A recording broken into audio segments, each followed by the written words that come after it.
Hey man, you took my spot. You took my spot. But that's okay, I love you. Hey everyone. So I have to set a timer because I could talk about this subject for a really long time. And I'm having this guy here with me today because he's related to the topic. Aren't you, buddy? Hi everyone! My name is Evie Sline, and I am an avid pug lover and an avid adopt, don't shop advocator.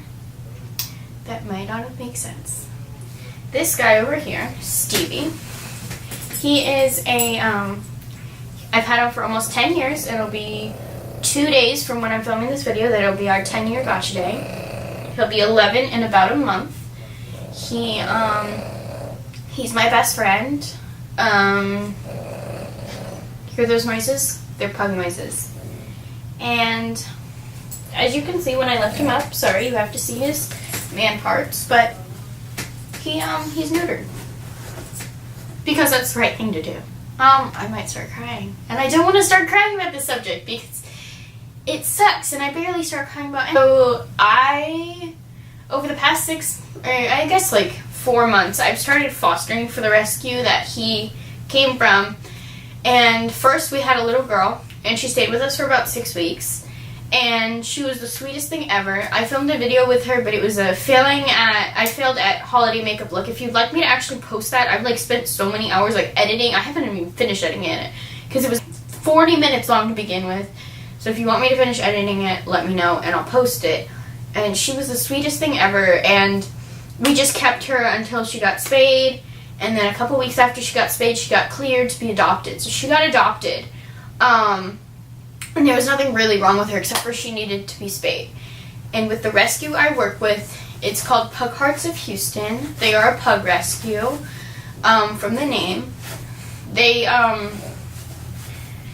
have done so many amazing things. They have saved so far. They have rescued almost 2,850 dogs, and I'm sure that number is almost to 3,000 now. And that's since 2007. February 2007.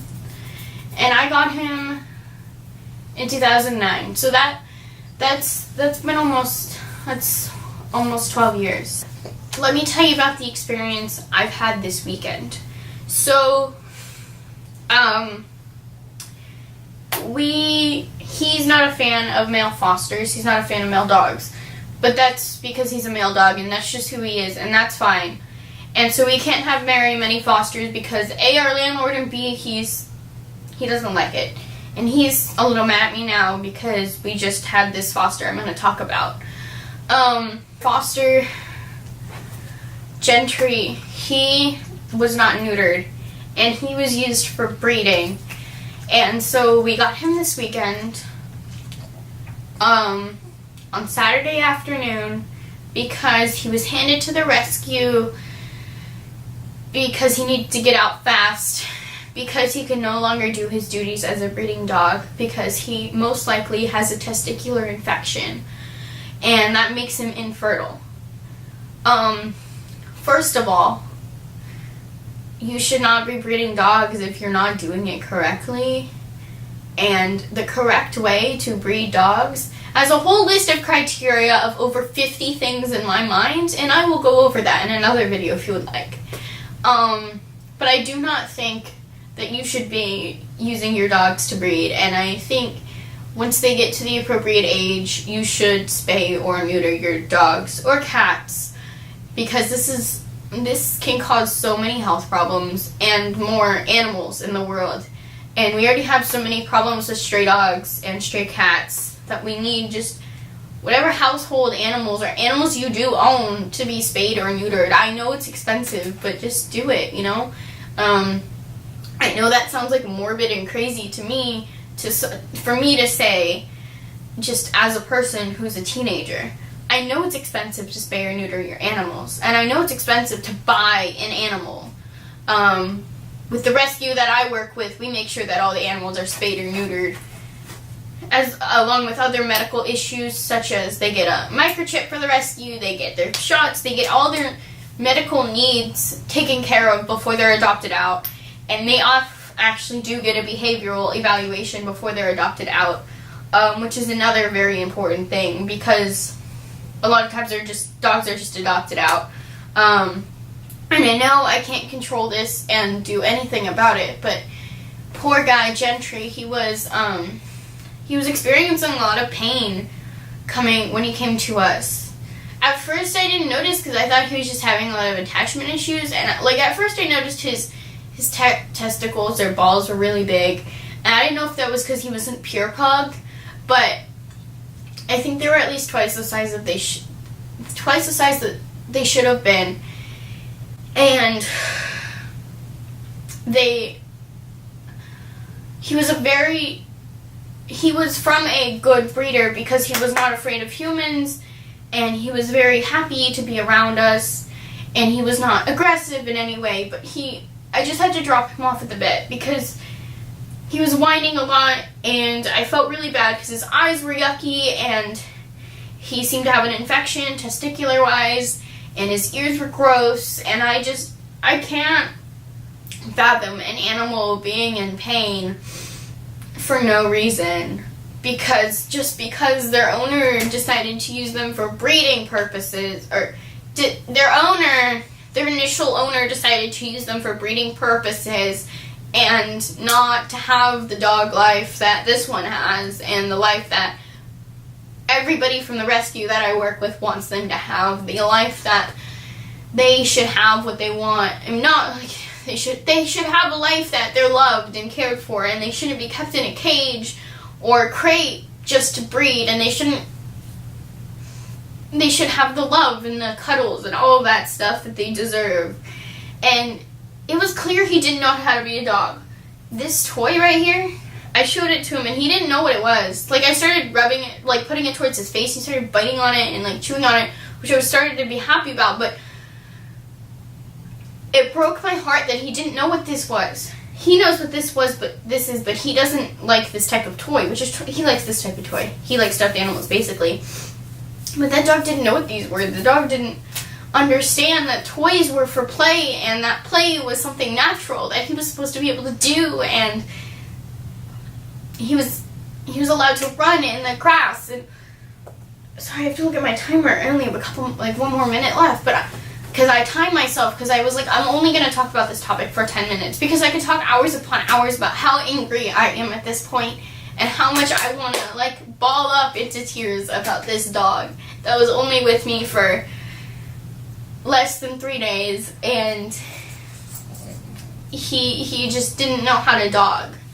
And, yeah, he knew what food was, he knew what a crate was, he knew what outside was, but he didn't know what a toy was, and he didn't know what couch and cuddle time was. Which breaks my heart. And I don't know if that breaks your heart too, but I honestly had to contact the rescue people because his eyes, I cleaned them out when I woke up with a paper towel, and then I cleaned them out when I was making lunch. And then I texted one of the people at the rescue, and I was I know he has to go to the vet tomorrow, but can he go to the vet now?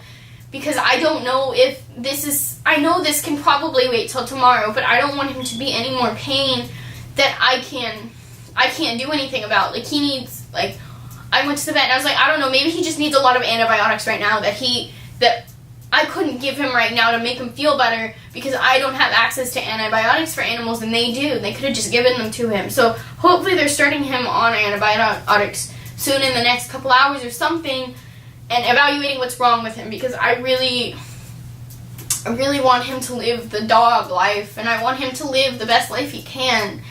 And it may not be able to be with me or my family, but with another family that wants to love him and show him what toys are and show him what playtime is and all these things that he didn't get to do as a breeding dog.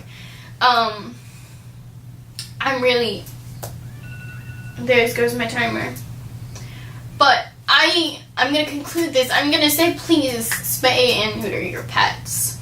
And I will leave a link in the description to the rescue if you want to go check them out and see what we're all about and see what we do for our animals. and they constantly need donations because of people like this who just drop their dogs.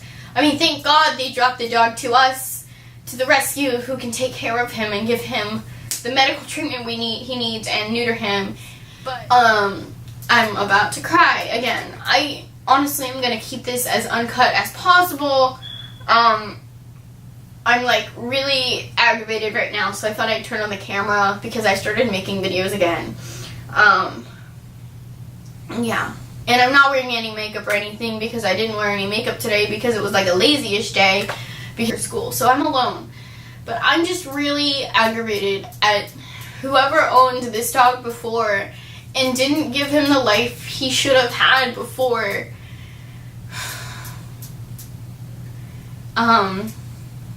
Yeah. I don't know what else to say except for repeating myself. So I'm gonna end it at that. I'm gonna leave my Instagram links below. My Facebook is more personal, so if you're friends with me on Facebook, please, if you're able to, make a donation on behalf of my birthday or make a donation anonymously through their website. That would be amazing. They honestly do amazing things, and I just became active again. Well, I just became an active foster and volunteer after almost 10 years of being part of their community. So if you want, join their Facebook group and hear all these success stories, because he's a major success story.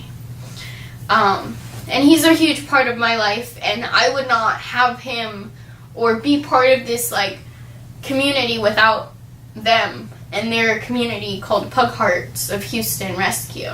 So I'm gonna tag off now because I'm sure I've been talking for a really long time after I even ended the stupid timer. So yeah, I will leave it all linked below. I can't believe this.